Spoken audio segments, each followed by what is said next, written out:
ఒక్కొక్కళ్ళకి ఒక్కొక్క పిచ్చి ఉంటుందండి. ఒకళ్ళకి ముఖ్యమంత్రి అవ్వాలని పిచ్చి ఉంటుంది, ఒకళ్ళకి నేను ఏం చెప్తే జరగాలని పిచ్చి ఉంటుంది, ఒక్కొక్కడికి సినిమా పిచ్చి ఉంటుంది, ఒక్కొక్కడికి ప్రాంతం మీద పిచ్చి ఉంటుంది, ఒక్కొక్కడికి కులం మీద పిచ్చి ఉంటుంది. ఏమండి, ఎవరిది తప్పు కాదు ఇందులో. వాళ్ళ ఆలోచనలకు తగ్గట్టు, వాళ్ళ మైండ్ సెట్ని తగ్గట్టు వాళ్ళు వెళ్తారు. నాకు మా ప్రాంతం అంటే పిచ్చి. ఈ తెలుగు రాష్ట్రాలు, నాకు తెలుగు ప్రజలు నాకు చాలా ఇచ్చారు. మహేష్ బాబు సినిమాలో లాగా నేను కూడా తిరిగిద్దాం అనుకుంటున్నాను. ఎందుకంటే అండి, రామారావు గారు ఏం తీసిపోయారండి, రాజశేఖర రెడ్డి గారు ఏం తీసిపోయారండి. ఇది తాత్కాలికం అండి. ఆంధ్రుడు అంటే గుర్తొచ్చేది రామారావు గారు అండి. అలాంటి పేరు కావాలండి. బతికున్నామంటే 10 లంగా పనులు చేసి అయినా నేను సూపర్ స్టార్ని, నేను పెస్తాని అని చెప్పుకోవటం అనేది, దాంట్లో ఉండే ఆనందం కంటే, ఈ ప్రాంతానికి ఒక విషయంలో నేను ఉడతాబత్తి సాయం చేశాను చివరి శ్వాస ఉంటుంది చూసారండి, ఆ క్షణంలో వచ్చేటువంటి ఆనందం చరిత్ర గుర్తుపెట్టుకుంటుందండి. మనం తెలివైన వాళ్ళమని చెప్పుకోవాలనే ప్రయత్నం ఏదైతే ఉంటుందో అది తప్పండి. మన తెలివిని ప్రజలు గుర్తించారనుకుంటే అది శాశ్వతం అండి. నేను వాటి కోసం వెంపర్లాడతా తప్పితే ఎవడో మాట్లాడుకుంటాడు, ఎవడో బెదిరిస్తాడు, ఎవడి ప్రాపకం కావాలి అనేది నాకు లేదండి. తొలి నుంచి శివాజీ గారు సామాజిక కార్యక్రమాలు కావచ్చు, అంటే నెల్లూరు కావచ్చు, తిరుపతిలో అవినీతి గురించి ప్రశ్నించడం కావచ్చు, పాలెం బస్సు సంఘటన విషయంలో ప్రభుత్వాన్ని ఇది చేయడం విషయంలో కావచ్చు, ఇలాంటి కొద్దిగా అతను అంటే ఆడ హ్యూమానిటీ ఉంది, అగ్రెసివ్ ఉంది, అన్నీ ఉన్నాయన్నమాట. ఇన్ని కోణాలు ఒకే మనిషిలో. ఇది కోణం కాదండి, ఇది కోణం కాదండి. అన్ని కోణాలని నేను అనుకోనండి. మానవత్వం అండి. ఎన్ని సంపాదించినా ఎలా అలవాటైంది అది. 4 మోషన్స్ అయితే దేవుడు గుర్తొస్తాడండి. ఏంటి చెప్పండి అంటున్నాను. అది ఎలా అలవాటైంది, ఇది ఎక్కడి నుంచి నేర్చుకున్నారు? అంటే చిన్నతనం నుంచి మనం తిరిగినటువంటి ప్రాణం. ఇప్పుడు ఒక్కసారి మీ కుటుంబ నేపథ్యం చెప్పండి. అదే నేను అంటానండి. మా నాన్నగారు వెంకటేశ్వరరావు గారు ఏం చేసేవారు ఆయన? ఊర్లో కమిషన్ వ్యాపారం చేసేవాడు అండి. ఒడ్లు కొనిపెట్టేవాడు, పత్తి కొనిపెట్టేవాడు, మిర్చి కొనిపెట్టేవాడు. గ్రేట్ ఫాదర్ అండి, చాలా గొప్ప వ్యక్తి అండి ఆయన. నా తల్లిని బయటికి ఏ రోజు పంపలేదండి. తల్లి గారి పేరు ఝాన్సీ లక్ష్మి. ఓ ఏంటో మరి చదువుకోలేదండి ఏమి ఆవిడ. ఓకే. నేను మా నాన్నగారు ఏం చదువుకోలేదండి. సంతకం ఒకటి పెడతాడు. నాకు శివాజీ అని పేరు పెట్టారు. తెలియదండి ఎందుకు ఎలా పెట్టారని అడిగితే ఏమో నాన్న ఆ రోజు అనుకున్నాం పెట్టామంటారు. ఆయన పడ్డ కష్టం నేను తప్పితే వండర్ఫుల్ ఫాదర్ అండి. ఎంత అడిగితే అంత ఇచ్చేవాడండి. మీకు ఎంత అడిగితే అంత. ఒకటేనా? ఇద్దరండి, నా తమ్ముడు ఇంకో తమ్ముడు ఉన్నాడండి. ఎంత అడిగితే అంత ఇచ్చేవాడండి. నేను ఎక్కడికైనా వెళ్ళాలంటే డబ్బులు ఇచ్చేవాడండి, అంతే. ఏం మాట్లాడేవాడు కదండి. గొప్ప నాన్నగారండి. చాలామందికి ఉంటారండి ఇలాంటి నాన్నగారు. అలాంటి మా నాన్న ఏ రోజు కూడా నాకు ఎటువంటి కష్టం లేకుండా పెంచాడండి. 2 ఎకరాల పొలం అండి. పొద్దున్నే 3:30కి లేచేవాడండి. మాకు పక్కన మేరికిపూడి అండి, మా రెడ్డి గారు ఒక ఆయన ఉండేవాడు, పత్తి వ్యాపారస్తుడు ఆయన. అలాగే మా పక్కన మేరికిపూడిలో కోమట్లండి. కోమట్లు అంటే నాకు చాలా ప్రేమ అండి. అసలు ఎంతో సాయం చేసేవాళ్ళు మా నాన్నకి. మా నాన్నకి వ్యాపారం ఇచ్చేవాళ్ళు. అప్పుడు వ్యాపారం ఎలా ఉండేదంటే అండి, ఈ కొనుక్కున్నోడు వెళ్ళిపోతే చేయగలిగింది ఏం లేదండి. మా నాన్న మీద పడి చంపేస్తారు. కానీ ఆ రోజుల్లో ఎవరు అలా చేయలేదండి. ఇవాళ అతి తెలివితేటలు పెరిగిపోయి, ఆశ పెరిగిపోయి మనిషికి అలా అయ్యారు. కానీ కొంచెం ఎమోషనల్గా నన్ను మీరు టచ్ చేశారు. పర్లేదు కంటిన్యూ. ఈ కోమట్లు అసలు విపరీతంగా గౌరవించేవాళ్ళు అండి. విపరీతంగా ఆయనకు వ్యాపారం ఇచ్చేవాళ్ళు. నేను పెద్దోడిని ఎవరికి నాకు తెలియదండి. కోమట్లు అంత మంచివారా? డెఫినెట్గా చాలా. ఇక్కడ ప్రొఫెసర్ ఐలయ్య గారేమో కోమట్లు ఆర్థిక సామాజిక స్మగ్లర్లను విమర్శించారు. అంటే ఆయన వ్యక్తిగత అభిప్రాయం అండి. నేను ఫేస్ చేసింది నేను చెప్తున్నాను. నేను వారి యొక్క మాటలు నేను ఖండించలేను. ఆయన వ్యక్తిగత అభిప్రాయం. మా ఊర్లో ఎంత మంచివాళ్ళు అంటే అండి, మా నాన్న దగ్గర డబ్బులు లేకపోతే పండగలు ఏమైనా వచ్చినా కూడా పిలిచి మరి తీసుకెళ్ళి వెంకటేశ్వర్లా అనేవాళ్ళు.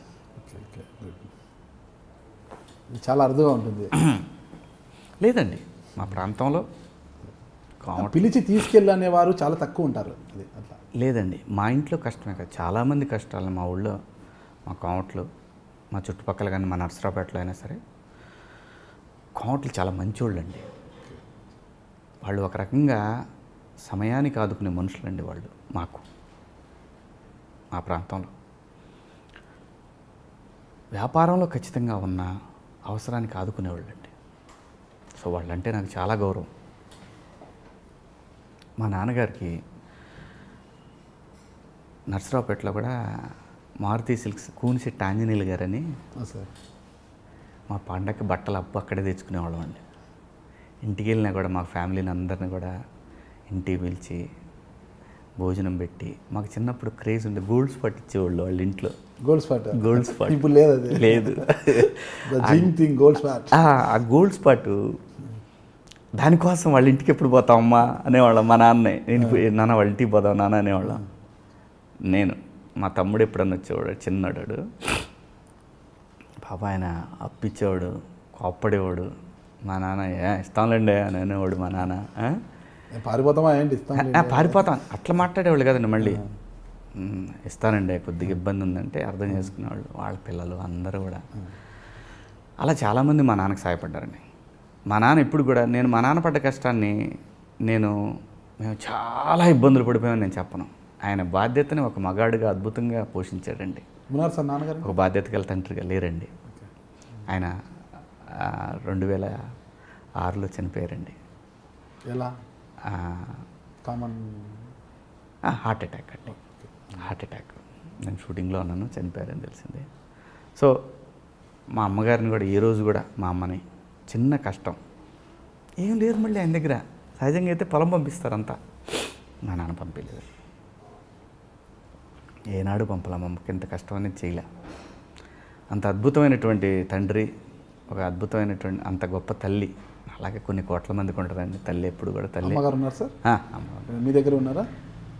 మా నాన్న ఎంతైతే కష్టపడ్డాడో, మా నాన్న ఎంతైతే ఇచ్చేసాడో ప్రతి రూపాయి ఆయనకే ఇచ్చానండి.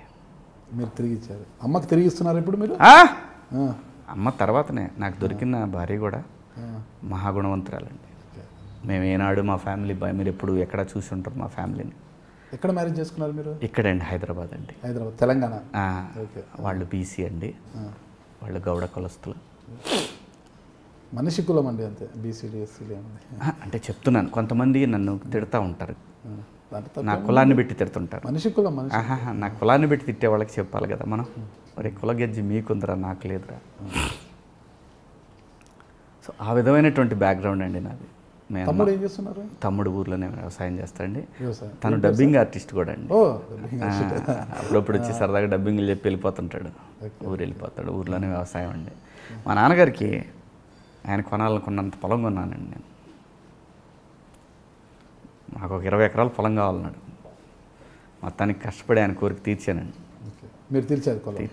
ఎక్కడ, మీ ఊర్లోనే కొన్నారా? మా ఊర్లో కొన్నాను, మా పక్కన కొన్నాను. ఇప్పుడు ఎంత అయింది సార్ రేట్? అది ఆ రేట్లు ఏముంటుందండి, మార్కెట్ రేట్లు చెప్పాలా గవర్నమెంట్ రేట్లు చెప్పాలా? మార్కెట్ రేట్ చెప్పండి. అది గవర్నమెంట్ రేటే చెప్తాం మనం, దుర్మార్గులు మనం అందరిని మోసం చేస్తాం ప్రజల్ని, ప్రభుత్వాలని. కాబట్టి మంచి రేట్లే ఉన్నాయండి అన్నీ.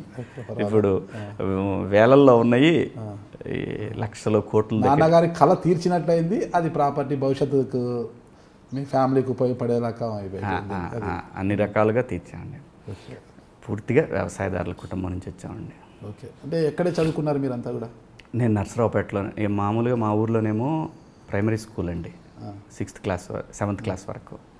అక్కడి నుంచి 1 సంవత్సరం నేను సంక్రాంతిపడని మా ఊరు పక్కన ఉందండి జడ్పీ స్కూల్, అక్కడ చేశానండి. ఇంకా తర్వాత ప్రభుత్వ స్కూలే, ప్రభుత్వ పాఠశాల, జిల్లా పరిషత్ హై స్కూల్ అండి. ఆ తర్వాత municipal high school Narsaraopet 9th 10th. Intermediate ఏమో రఘురామయ్య కాలేజీ అండి. ఆ తర్వాత డిగ్రీ వచ్చేసి Ramarao college, SNBTR college Narsaraopet. ఇంకా మీరు ఏమేమి సబ్జెక్టులు అడుగుతారా?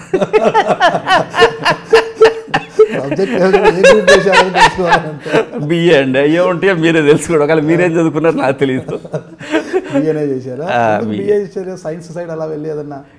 Intermediate BiPC. మళ్ళీ ఎందుకు షిఫ్ట్ అయ్యారు ఇట్లా?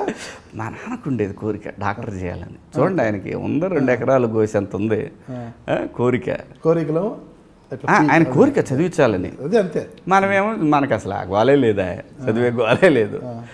ఇంటర్మీడియట్ ఢమాల్, అంతేనా? 10th ఢమాలు, అందులో ఏం సందేహం ఏం లేదు. 10th మనకి మ్యాథ్స్ 34 వచ్చింది. ఏమో ప్రతి సంవత్సరం ఉండేది గ్రేస్ మార్క్, ఆ సంవత్సరమే లేదు దరిద్రానికి. ఏ ముఖ్యమంత్రి గ్రేస్ మార్క్ ఇలా. 83 అండి, 84. సో కాబట్టి మళ్ళీ మనం 85 ఇంటర్మీడియట్ జంపు జిల్లాని 2 ఏళ్ళు నేను వదిలేసా. ఇంటర్మీడియట్ తర్వాత 2 ఏళ్ళు ఖాళీ వదిలేసా అంతే. 2 ఏళ్ళు ఖాళీ వచ్చింది, వదిలేసాను. నాకు ఇంక ఇష్టం లేదని హైదరాబాద్ వచ్చేసా మా అక్క వాళ్ళ దగ్గరికి. వచ్చి ఇక్కడ ఏదో జాబ్ అది ఇది అని చెప్పి తిరిగాను, కానీ వర్కౌట్ అవ్వాలా. మా తాతయ్య ఒక ఆయన చెప్పాడు, నువ్వు డిగ్రీ చదివితే, అంటే మా తాత అంటే మా అమ్మగారి మేనమామ, బొప్పన విశ్వేశ్వరరావు అని ముదినేపల్లి అండి ఆయన. ఆయన మా ఇంటికి వచ్చి చెప్పాడు మా అమ్మతో, మా అమ్మ అంటే మా అమ్మ వాళ్ళ మేనత్తకి మా అమ్మ అంటే చాలా ఇష్టం. వాళ్ళదేం గుడివాడ కృష్ణా జిల్లా, మనదేం నర్సరావుపేట గుంటూరు పర్రా. వాళ్ళందరికీ కొంచెం మా అమ్మ మీద సింపతి ఉండేది. సింపతి చెప్పాడు వచ్చి, నువ్వు చదువుకున్నానా, నువ్వు డిగ్రీ కంప్లీట్ చేయి, డిగ్రీ చదువు, నేను నీకు మామయ్యతో చెప్పి జనరల్ ఇన్సూరెన్స్లో ఆయన రీజనల్ మేనేజర్, నేను నీకు జాబ్ ఇప్పిస్తా ఇన్సూరెన్స్లో అన్నాడు. ఇదేదో బాగానే ఉందిలే అని చెప్పి మొత్తానికి మా లెక్చరర్లు పట్టుకొని, సార్ నేను ఎట్లయినా సరే పాస్ అవ్వాలంటే వాళ్ళు చెప్పారు, ఈ క్వశ్చన్లు బాగా ప్రిపేర్ అవ్వరా, వేసి కొట్టేశానండి. ఒకటే పోయింది కూడా నాకు అప్పుడు కూడా, ఇంటర్మీడియట్లో కూడా జువాలజీ ఒకటి పోయింది. ఇంకా తర్వాత రామారావు కాలేజ్ డిగ్రీ జాయిన్ అయ్యండి. రెగ్యులర్ పాస్ అయ్యారా? అక్కడి నుంచే నాలో కొంచెం పరివర్తన వచ్చిందండి. కాలేజీలో ఎవరైనా సరిగ్గా చెప్తే ఏమండి వీళ్ళు సరిగ్గా చెప్పట్లేదు అనేవాడిని. వాళ్ళేమో అబ్బో వీడు ఈ రకంగా చూద్దాం వీడు ఎగ్జామ్స్లో అని అనుకునేవాళ్ళు. స్టార్ట్ అయింది అక్కడ. ఓహో వీళ్ళు వచ్చేస్తారు మళ్ళీ తాతయ్య అని చెప్పాడు, జాబ్లో చేరాలి మనం అర్జెంటుగానే. ఇంకా డిగ్రీ కంప్లీట్ చేశానండి. కంప్లీట్ అయిన తర్వాత ఎంఏ మా పెద్దమ్మ కొడుకు రామారావు కాలేజీలో లెక్చర్ అండి, అదే కాలేజీలో ఎకనామిక్స్. అయితే ఆయన మా నాన్న అన్నాడు, కనీసం లెక్చరర్గానే చేద్దు కానీ నువ్వు ఎంఏ చేయి అని అన్నాడు. ఆయన ఎంఏ ఎకనామిక్స్. సరే మనం ఎంఏ ఇంగ్లీష్ అని చెప్పి నైట్ కాలేజ్ గుంటూరులో. ఎంఏ ఇంగ్లీష్ ఏమైనా వచ్చేది ఇంగ్లీష్ అప్పుడు? ఏది ఇంగ్లీష్ ఏమైనా వచ్చేది అప్పుడు? బట్లర్ ఇంగ్లీషే అంతే, బ్యూటీ లట్లార్ బట్లర్ ఇంగ్లీషే అప్పుడు. సో ఇప్పుడు కొంచెం హైదరాబాద్ వచ్చిన తర్వాత అటు ఇటు ప్రపంచం తిరగటాన కొంచెం ప్రయత్నం చేస్తున్నాం. నలుగురితో మాట్లాడతాను, కొద్దిగా అలవాటు అవుతుంది. అలా అని చెప్పి మనం పక్కా ఫ్లూయెంట్ అంటే మనం కాన్వెంట్లో చదువుకోవాలా. సినిమాలలో మాట్లాడుతుంటారు కదా ఫ్లూయెన్సీ, అది నేర్చుకునేదే. అంతే, నాగేశ్వరరావు గారు మాట్లాడతారు, నేర్చుకున్నారు ఆయన. మనం కూడా ఆ ప్రాసెస్లోనే ఉన్నాం. అదే హిందీ అయితే బాగా మాట్లాడగలం. హైదరాబాద్లో బాగా అలవాటైంది నాకు. నేను 7th నుంచే వచ్చేవాడిని హైదరాబాద్. ఓకే, మా మేనమామ ఇక్కడే ఉండేవాడు, వాళ్ళ ఇంటికి వచ్చిపోతూ అలవాటు. బాబురావు గారు అని ఇక్కడే ఉంటాడు ఆయన దగ్గరికి వస్తూ పోతూ ఉండేవాళ్ళం. ఇక్కడే సమ్మర్ హాలిడేస్లో ఉండేవాళ్ళం. కొంచెం బిగినింగ్ డేస్ నుంచి మాకు తెలంగాణతో టచ్ ఉండేదండి, మా చిన్నతనం నుంచి. మా పెదనాన్న వచ్చేసి వరంగల్లో సీనియర్ లైన్ ఇన్స్పెక్టర్ అనమాట, ఏపీఎస్సీబీలో ఎలక్ట్రిసిటీ బోర్డులో. ఇక అక్కడికి వస్తా ఇక కొంచెం హిందీ బాగా అలవాటైందండి. హైదరాబాద్కి వచ్చిన తర్వాత ఇంకా బాగా స్వచ్ఛమైన హిందీ అలవాటైంది బాగా. ఇక్కడంతా ఉర్దూ కదా? ఉర్దూ అంటాం మిక్స్ అవుద్దండి. అంటే నేను ప్యూర్ బాంబే హిందీ అని నేను అన్నా. మనం ఫైట్ చేయగలం ఆ హిందీతో ఎక్కడైనా దేశంలో, పోరాటం చేస్తాం. హిందీతో మనకు వచ్చిన హైదరాబాద్ ఇప్పుడు చంద్రశేఖర్ గారు ఉన్నారు, కేసీఆర్ గారు, వీళ్ళందరూ హైదరాబాద్ హిందీయే కదా మాట్లాడేది. దానికి బాంబే హిందీ ఏంటంటే కొంచెం క్లుప్తంగా ఉంటుంది, అది కొంచెం పాలిష్గా ఉంటుంది. మనది ఏంటంటే కొంచెం మనం నైజాం నవాబు ఉర్దూ మనది. ఎంఏ ఇంగ్లీష్ పూర్తి చేశారా? ఏంది చేసేది, మీరు చేయండి. ఎడ చేస్తాం రోజు సినిమాలు పోతుంటాయి. ఫస్ట్ ఇయర్ హాల్ టికెట్ వచ్చింది, ప్యాకప్. ఇంకప్పటికి అర్థమైందండి లైఫ్ ఏంటి, కుటుంబం, నాన్నకేమి లేదు, కష్టాల్లో ఉన్నాం. కష్టాలు చాలా ఇబ్బందుల్లో ఉన్నాడు మా నాన్న అప్పటికి. అప్పుల్లో అంటే అప్పట్లో అప్పులు ఎంత అంటే 50,000 60,000 అంటే చాలా పెద్ద మ్యాటర్ అండి.